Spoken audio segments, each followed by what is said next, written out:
अस्सलामुअलैकुम। Class 9 chemistry chapter number 2 atomic structure का lecture number 4 है, जिसके में हम पढ़ेंगे प्रॉपर्टीज़ ऑफ कैथोड रे। इनके इलेक्ट्रॉन्स की प्रॉपर्टीज़ क्या हैं हमारे पास, हम ये पढ़ेंगे। हमने इससे पहले डिस्कवरी ऑफ इलेक्ट्रॉन पढ़ लिया था, समझ लिया था। अब हम इसकी प्रॉपर्टीज़ की तरफ जा रहे हैं कि इसकी प्रॉपर्टीज़ क्या हैं। पहली प्रॉपर्टीज़ इसकी क्या है कि पहली प्रॉपर्टीज़ ये है कि जो कैथोड रेज हैं या इलेक्ट्रॉन्स हैं, ये ट्रेवल करती हैं स्ट्रेट लाइन पे। इसमें स्ट्रेट लाइन में कैथोड से एनोड की तरफ, यानी कि माइनस से प्लस की तरफ ये जा रही हैं। और कैसे जा रही हैं? बिल्कुल सीधी जा रही हैं। कैसे? बिल्कुल स्ट्रेट जा रही हैं। तो पहली प्रॉपर्टी क्या है हमारे पास? पहली प्रॉपर्टी ये है कि हमारे पास जो कैथोड रेज हैं, जो इलेक्ट्रॉन्स हैं, ये स्ट्रेट लाइन में ट्रेवल करते हैं कैथोड से एनोड की तरफ, प्लस से माइनस से प्लस की तरफ करते हैं। पहली प्रॉपर्टी। दूसरी प्रॉपर्टी क्या है कि ये प्रोड्यूस करते हैं शेडो।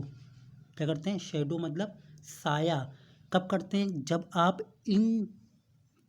इनके दरमियान में, इनके बीच में एक ऑब्जेक्ट रखते हैं, और वो ऑब्जेक्ट कैसा हो? ओबेक ऑब्जेक्ट हो। ओबेक ऑब्जेक्ट वो होते हैं जो अपने अंदर से इलेक्ट्रिसिटी को पास नहीं करते। तो जब हम ओबेक ऑब्जेक्ट, मैं ऐसा, मिसाल के तौर पर यहाँ पर रेडिएशन आ रही है, ये रेडिएशन आ रही है, इसमें आपने एक ऐसा ऑब्जेक्ट रख दिया जो कि बिजली को पास नहीं करता। अब जब आप यहाँ पर एक ऑब्जेक्ट रख देंगे तो वो ऑब्जेक्ट जो है अपना शेडो बनाएगा। कहाँ बनाएगा? इस ऑब्जेक्ट के पीछे शेडो बनाएगा। ऑब्जेक्ट के पीछे शेडो बना देगा। जैसे सूरज की रोशनी, जैसा आपको पता है कि अगर आप खड़े हुए हैं और यहाँ पर सूरज है, तो सूरज की रोशनी आ रही है, तो आपका शेडो कहाँ बनेगा? आपके पीछे बनेगा, बिहाइंड बनेगा। तो ऐसे ही जब हम कोई ओबेक ऑब्जेक्ट रख देते हैं, तो रेडिएशन जिस डायरेक्शन से आ रही होती है, उसकी अपोजिट डायरेक्शन में शेडो बन जाता है। किसका? उस ऑब्जेक्ट का जो आप रखते हैं। तो दूसरा क्या है?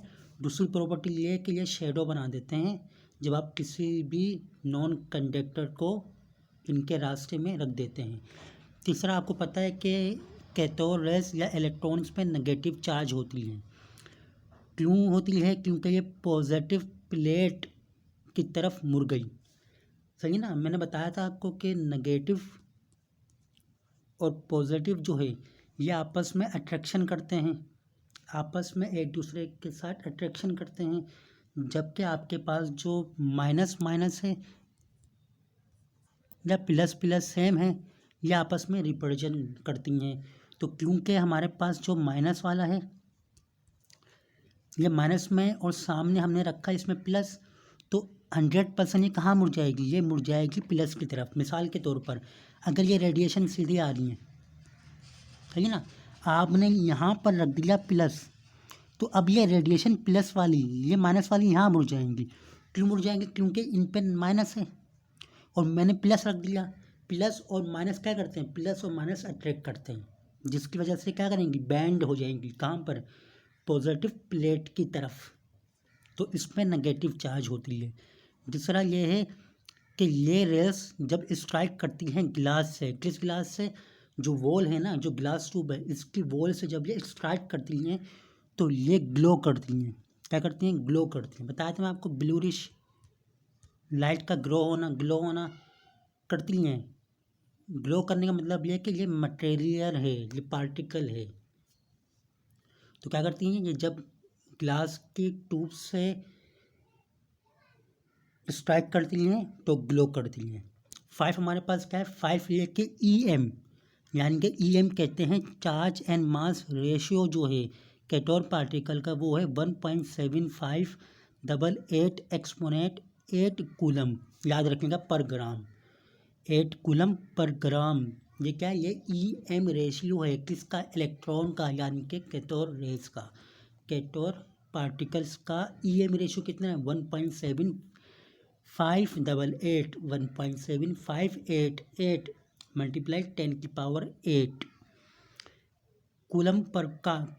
कूलम पर ग्राम, ये EM है किसका, कैथोड पार्टिकल्स का, और ये तमाम इलेक्ट्रॉन्स के लिए सेम है, जिसका मतलब ये है कि ये डिस्चार्ज ट्यूब के अंदर जो गैस मौजूद है उस पर डिपेंड नहीं करती। मैंने पहले ही बताया था आपको कि इलेक्ट्रॉन जो हैं ये नेचर ऑफ गैस पे डिपेंड नहीं करते, कि अगर आप गैस चेंज करेंगे तो आपके पास कैथोड रे चेंज नहीं होगा, कैथोड रे ही रहेगा। यहाँ बात समझ में आ गया आपको मेरी। लास्ट पॉइंट क्या है इसका, लास्ट पॉइंट ये है कि ये जो है मैकेनिकल प्रेशर प्रोड्यूस करती है, जो कि ये जाहिर करता है कि इनके पास काइनेटिक एनर्जी है। जाहिर बात है ये जो इलेक्ट्रॉन्स हैं ये मूव कर रहे हैं माइनस से प्लस की तरफ, मूव करने का मतलब है मोशन कर रहे हैं, और आपको पता है जो ऑब्जेक्ट मूव करता है उनके पास काइनेटिक एनर्जी होती है। तो जाहिर बात है जब ये पार्टिकल्स मूव कर रहे हैं कैथोड से एनोड की तरफ, तो इन पार्टिकल्स के पास काइनेटिक एनर्जी का होना लाजमी है, तो इनके पास काइनेटिक एनर्जी भी होती है। याद रखिएगा कि इलेक्ट्रॉन या कैथोड रे कहते हैं फास्ट मूविंग इलेक्ट्रॉन को कहते हैं cathode rays. Fast moving electrons are called cathode rays. ये था मेरे पास आज हमारे पास टॉपिक था क्या आप प्रॉपर्टीज ऑफ कैथोड रे। तो प्रॉपर्टी की बात करें कि प्रॉपर्टी क्या थी, तो पहले ये थी कि ये कैथोड से एनोड की तरफ स्ट्रेट लाइन में मूव करते हैं। दूसरा ये शेडो प्रोड्यूस कर देते हैं जब इनके रास्ते में कोई ऑब्जेक्ट रख दिया जाए नॉन कंडक्टर। तीसरा ये नेगेटिव चार्ज रखते हैं। तीसरा ये ग्लो करते हैं जब ग्लास के वॉल से टकराते हैं। पांचवा कि इनका EM रेशियो जो है 1.5788 एक्सपोनेंट 8 कूलम पर ग्राम है, ये सेम है तमाम गैसेस के लिए। तीसरा इनके पास काइनेटिक एनर्जी होती है क्योंकि ये मूव कर रहे होते हैं कैथोड से एनोड की तरफ। तो हमारे पास आज हमने अपने कैथोड की प्रॉपर्टी कंप्लीट कर ली। कोई सवाल हो तो लाजमी पूछिएगा। अपना बहुत सारा ख्याल रखिएगा। चैनल को सब्सक्राइब लाजमी करिएगा। Thank you.